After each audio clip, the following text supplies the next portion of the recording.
Bonjour à tous et bienvenue dans notre émission Sagesse bouddhiste. Si l'on vous dit la trilogie des fourmis, Demain les chats, Le papillon des étoiles ou encore La boîte de Pandore, si l'on vous parle d'une écriture mêlant science, spiritualité et anticipation, vous comprendrez sans doute que nous allons parler de Bernard Werber. Mais aussi bien sûr à Bernard Werber, car nous avons le grand bonheur de recevoir ce matin sur notre plateau ce romancier d'exception qui explore les mondes du futur, les relations interespèces et les voyages intérieurs. Depuis les années 90, roman après roman, son univers créatif aborde des thèmes qui parlent au bouddhisme, la quête du sens, la pratique méditative, la réincarnation, mais aussi l'interdépendance de tous les êtres et la non-permanence de ce qui est. Pour évoquer l'univers et l'inspiration bien particuliers de Bernard Werber, nous avons choisi de partir de deux de ses romans, écrits à 30 ans d'intervalle. Nous aurons pour point de départ aujourd'hui Les Thanatonautes, sur l'exploration de l'après-vie. Et puis dimanche prochain, nous parlerons de son dernier roman, La Voix de l'arbre, pour évoquer plus largement notre rapport au vivant. Nous retrouvons donc tout de suite avec grande joie Bernard Werber. Bonjour. Bonjour. Alors, vous êtes l'un des romanciers les plus lus de France. Vous êtes également très apprécié dans le monde, et notamment en Corée du Sud, donc traduit dans énormément de langues. Vous êtes auteur de quelques 35 romans qui atteignent les millions d'exemplaires. Et vous rassemblez désormais aussi dans des salles un public pour un peu l'exercer, à prendre conscience de sa vie intérieure. Merci infiniment d'être avec nous sur ce plateau. Alors tout d'abord, Bernard Werber, pourquoi ce succès énorme? Est-ce que c'est le combo spiritualité-science qui plaît aux gens, surtout quand on les emmène, mine de rien, à travers des aventures de héros, à réfléchir? Nous avons un cerveau qui a deux hémisphères, un hémisphère gauche qui est sérieux et un hémisphère droit qui aime les expériences. On sépare en général les deux tendances, c'est-à-dire il y a les sérieux et il y a les rigolos, il y a les littéraires, non, il y a les mathématiques et les littéraires. Et moi, je suis un littéraire qui est passionné de science et un scientifique qui est passionné de spiritualité. Donc j'essaie de créer des passerelles entre les deux. Après, au moment où j'ai écrit pour faire un livre qui soit vivant et qui fonctionne. Je ne sais pas, je n'avais pas prévu que ça allait avoir un tel succès. C'est peut-être le bouche à oreille, en tout cas un public aussi qui était déjà ouvert à entendre parler de spiritualité comme ça, c'est-à-dire de manière romanesque et non pas avec l'idée vous devez y croire à quelque chose. Moi-même, je ne suis pas sûr d'avoir une certitude dans quoi que ce soit. Par contre, je suis un explorateur, j'aime bien aller voir tout ce qui se fait dans le summum des technologies et en même temps dans le summum de la spiritualité. Est-ce que, pour vous connaître un petit peu mieux, est-ce qu'il y a eu une rencontre décisive, un acte fondateur qui fait que vous êtes justement, vous avez développé ce goût pour un peu creuser les sciences, pour un peu creuser la spiritualité, et vous-même?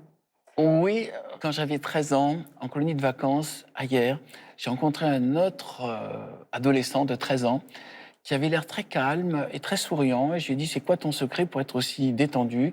Et il m'a dit, je pratique le Raja Yoga. Et je lui ai dit, écoute, je ne sais pas ce que tu pratiques, mais est-ce que tu peux m'apprendre? Et je suis devenu un peu son disciple. Donc, on partait le matin à 6 heures en haut d'une colline pour regarder le soleil se lever. Il m'a dit, la première règle, c'est de regarder vivre avec la lumière du jour. Et il m'a appris à respirer, à maîtriser mes battements cardiaques, à faire les choses en conscience. Mais ça ressemblait pas du tout au yoga, parce que j'avais déjà fait des écoles de yoga. C'est-à-dire, c'était pas des asanas, c'était pas des positions. C'était une manière de vivre, une manière d'être dans l'instant. Et ça a été une révélation. Tout d'un coup, je me suis dit, ce type est un niveau au-dessus de tout ce que je vois, que je connais. Et lui pratiquait quelque chose que lui nommait le voyage astral. C'est-à-dire qu'il se mettait en position comme ça, et puis il faisait sortir l'esprit de son corps. Et je me rappelle, j'étais impressionné parce qu'il y a un moustique qui s'était posé sur sa paupière et qui avait enfoncé le dard dans la paupière. Et il bougeait pas, c'est comme si c'était devenu un objet. Donc pendant un mois à peu près, il m'a formé et il m'a appris à faire la méditation. J'ai appris à faire la position du lotus et il m'a appris surtout à faire les choses en conscience et non plus vite fait pour s'en débarrasser avec une to-do list. Après à faire ça, je fais ça. Quand je fais quelque chose, je le fais vraiment. Et quand je parle vraiment. Et quand je marche vraiment. C'est des choses qui me semblent évidentes, mais qui à l'époque ne l'étaient pas. Et par la suite, j'ai rencontré son maître, son formateur, qui était André Van Lisbeth, Et ça a été un peu une déception parce que je m'attendais à trouver quelqu'un encore plus fort que ce garçon. Ce garçon s'appelait Jacques Padovani. Et je recherche si je peux avoir des nouvelles de lui. C'est un peu comme si j'avais rencontré Jésus-Christ. C'est-à-dire, ça a été une révélation d'un être avec un niveau de spiritualité très élevé. Et ça m'a inspiré les Thanatonautes, notamment. Alors justement, venons-en aux Thanatonautes. C'est finalement le deuxième roman que vous avez écrit après Les Fourmis. Et c'est un roman qui parle donc Thanatos, la mort, hein, et Nautes, c'est le voyage, enfin l'exploration ou les explorateurs. Donc c'est une espèce de folle équipée vers la découverte de ce qui se passe après ou pendant la mort, sans en dire plus. C'est un thème, la mort, que vous avez eu envie, sur lequel vous avez envie d'écrire dès le succès des Fourmis? Alors, non. J'ai eu envie de réfléchir très fortement à ce sujet le jour où mon grand-père est mort. Et mon grand-père n'allait pas bien et il a réclamé le droit de mourir. Et ma grand-mère lui a dit non, non, on va te sauver. Il a dit je ne veux pas être sauvé, je veux partir. Il a essayé de se tuer et on lui a mis des sangles pour l'empêcher que ça se reproduise. Et il a fini par réussir à arracher les sangles et à se tuer. Et je me suis dit, bon sang, on n'est pas clair du tout par rapport à la mort. C'est-à-dire que n'importe qui doit avoir le droit, lorsqu'il est dans la mort, de sortir du jeu. Et l'empêcher, le faire vivre malgré lui, ça me semblait une énorme violence. Suite à quoi, quand j'étais journaliste scientifique, j'ai fait un énorme dossier, à l'époque pour Nouvel Obs, sur la mort, dans lequel je suis allé interviewer tous les grands spiritualistes sur ce domaine et aussi les scientifiques. Et on parlait à l'époque, c'était tout nouveau, les Near-Death Experience. Et j'ai fait un énorme dossier sur la mort qui devait faire la couverture du journal. Et au dernier moment, la chef de service s'est fait offrir des vêtements par une marque de vêtements. Et du coup, tout mon dossier a sauté, a été remplacé par ce dossier-là. Et du coup, je me suis retrouvé avec cette masse d'informations sur la mort et de réflexions sur la mort que je voulais utiliser. Donc après Les Fourmis, le jour des fourmis, je vais faire quelque chose de complètement différent, tourner à fond vers la spiritualité. Et ça a donné les Thanatonautes, les explorateurs donc, du monde des morts, dans lequel je voulais en parler de manière laïque. C'est-à-dire, je vais vous parler de ça sans vouloir vous convaincre de quoi que ce soit, juste en reprenant le livre des morts tibétains, le livre des morts égyptiens, et en mettant en scène ces univers comme un guide de tourisme. Vous mourrez, voilà ce qui va vous arriver après. Les références au bouddhisme ne manquent pas. Vous avez cité, bien sûr, le livre des morts tibétains. Donc ça veut dire que vous êtes influencé par le bouddhisme? Alors, le mot bouddhisme a l'air un peu restrictif. Je suis influencé par tout ce qui est une réflexion sur réincarnation, voyage astral et réflexion sur le jugement de notre âme. C'est des choses que j'ai retrouvées dans beaucoup de textes bouddhistes. Et c'est des choses aussi que j'ai retrouvées dans la vie de Siddhartha Gautama, et entre autres. Mais il n'y a pas que là que je l'ai trouvé. C'est pour ça que je l'ai montré. Quelque part, c'est comme s'il y avait un message originel où tout le monde était d'accord à un moment, mais ces messages ont été plus ou moins déformés. Mais je trouve que le bouddhisme actuel est parmi les spiritualités qui a le moins déformé le message originel. Et donc, c'est ça que j'aime beaucoup dans le bouddhisme. D'ailleurs, bouddhisme, ça signifie juste éveiller, l'éveil. Mais le personnage fort, c'est Gautama Siddhartha. Et c'est lui dont j'ai voulu comprendre quelle était sa motivation, comment il a... Parce qu'après tout, c'était un homme.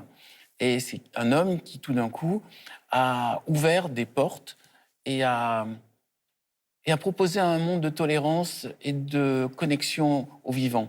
Et ça m'intéressait. Effectivement, la richesse de vos romans tient au fait qu'il y ait énormément de sources. On a l'impression que vous connaissez énormément de choses. J'imagine que vous vous renseignez aussi beaucoup.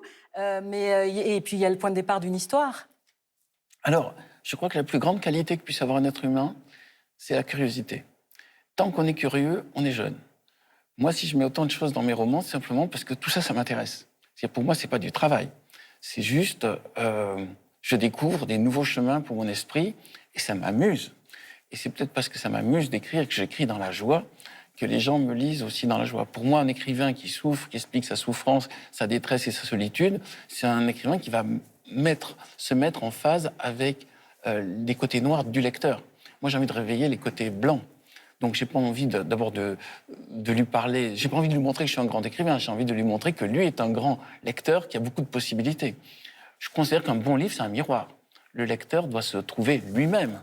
C'est pour ça que même le spectacle, c'est un voyage intérieur du spectateur. Mais je veux dire que nous, les auteurs, on doit être en retrait. Si, quand vous lisez un livre, vous dites qu'est-ce que c'est bien écrit et qu'est-ce que l'auteur est bon, ça veut dire qu'il a mal fait son boulot, parce qu'on le voit. C'est comme un montreur de marionnettes, il doit être caché, on doit s'intéresser au personnage, et on doit s'intéresser à soi-même en phase avec le personnage. Alors, dans vos romans, il y a des échos aussi. Vous avez parlé de réincarnation, mais sans aller jusqu'à vos expériences ou celles que vous faites avec votre salle. Ne serait-ce que dans vos romans, il y a des échos de personnages qui réapparaissent. Par exemple, les Thanatonautes et celui que vous venez d'écrire, La Voix de l'arbre. Il y a Rose Pinson dans les deux. Alors, voilà. Est-ce que ce sont justement des petits jeux que vous faites pour donner une espèce de chair à vos personnages? Disons plutôt une connexion de tous mes livres. Connexion. Quelque part, j'essaie de faire une œuvre. Une œuvre, ça veut dire que j'empile des briques, chaque livre est une brique, et au final, ça va donner peut-être une pyramide. Mais tant qu'elle n'est pas finie, je ne connais pas la taille de la pyramide et je ne sais pas quelle va être la dernière pierre. Donc là, j'ai 35 romans, c'est 35 pierres qui forment un petit quelque chose dans lequel tout est connecté. C'est-à-dire pour les gens qui ont eu l'envie de lire mes autres livres, ils comprennent qu'il y a des liens entre les livres et que les livres se parlent entre eux, qu'on voit des énergies entre eux. Maintenant, ce qui m'amuse, en fait, c'est deux choses, c'est le temps et l'espace. Le temps, à savoir, j'écris pour que mes livres, dans 200 ans, après ma mort, aient encore du sens. Et l'espace, c'est pour que c'est du sens dans les autres pays. C'est pour ça que je suis très content que mes livres soient traduits dans 35 pays. Ça veut dire que j'ai trouvé une sorte de langage universel. Parce que la mort, de toute façon, ça intéresse tous les êtres humains, même les fourmis, même les arbres. Et j'essaie de ne pas faire un livre franco-français ou un livre de Parisien qui raconte ses petits états d'âme dans son appartement, mais de dire, attendez, ce dont je parle, c'est quelque chose qui nous concerne tous. Comment tout ça va finir? Et on le trouve dans beaucoup de spiritualité. Là, j'ai une réflexion ces temps-ci sur l'Apocalypse. Le mot Apocalypse a été créé pour se poser le questionnement, au-delà de tout ce qui arrive, comment tout ça va terminer? Et une fois que ça va terminer, est-ce qu'il y aura une relance après? Donc, une fois que ma vie va terminer, qu'est-ce qui va rester? Et une fois que ça sera fini, est-ce que je vais renaître dans une autre vie? Alors, ce sera le mot de la fin, Bernard Werber. On aurait aimé vous en poser d'autres questions, mais nous vous retrouverons la semaine prochaine pour continuer. Avec plaisir. Alors, avant de nous quitter, pour mieux nous retrouver la semaine prochaine, voici quelques propositions de lecture. Tout d'abord, Les Thanatonautes de notre invité Bernard Werber, chez Albin Michel, également au livre de poche. Dans ce roman d'anticipation, une équipe de scientifiques et de religieux s'entraînent à voyager en aller-retour dans la mort pour découvrir progressivement et pour la cartographier. Entremêlant à son récit des références mythologiques et spirituelles de toute confession, l'auteur nous invite, non sans humour, à imaginer les conséquences de cette quête et à s'interroger sur l'au-delà. Cette vie et au-delà, enquête sur la continuité de la conscience après la mort de Christophe Fauré, édition Albin Michel. Ce psychiatre bouddhiste, spécialiste de l'accompagnement des ruptures de vie, rassemble ici témoignages et recherches sur les expériences de mort imminente, une enquête troublante sur la nature de notre conscience. Et puis corps, arc-en-ciel et résurrection, la résurrection du corps dans le Dzogchen et le christianisme ancien de Francis Tizot, édition des Vues de l'Esprit. Partant des phénomènes extraordinaires qui se sont produits lors de la mort de pratiquants accomplis, l'auteur rapproche ici les expériences bouddhistes et chrétiennes des temps anciens où il fut question d'apparition de lumière au moment de la fin de la vie. Voilà, c'est la fin de cette émission. Merci à tous de l'avoir suivie. Vous pouvez la revoir sur la plateforme de France.tv. Très bon dimanche à tous et à la semaine prochaine avec hâte pour la suite de notre entretien avec Bernard Werber.